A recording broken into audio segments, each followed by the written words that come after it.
5 अदद स्ट्रॉबेरी,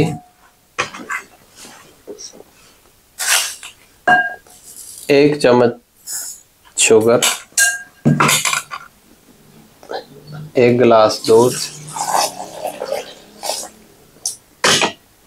1 चम्मच जामे शीरा।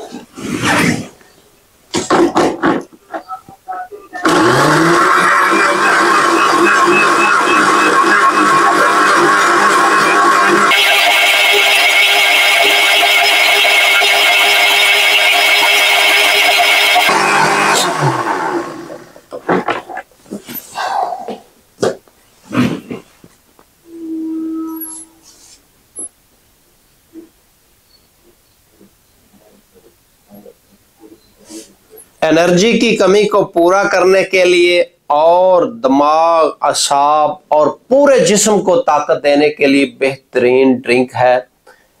आप ये ज़रूर बना के इस्तेमाल करें। और ख़ासकर रमज़ानुल मुबारक में जब हम रोज़े रखते हैं तो तबीयत निढाल हो जाती है, कमज़ोर हो जाती है, सुस्ती काहली हो जाती है। जब बैठे रहें तो दिल करता है बैठे रहें, उठ के कोई काम करने को दिल नहीं करता, यानी कि कमज़ोरी हो जाती, वीकनेस हो जाती है। तो उसके लिए ये बेहतरीन शेक है, ये आप बना के इस्तेमाल करें और टनाटन हो जाए।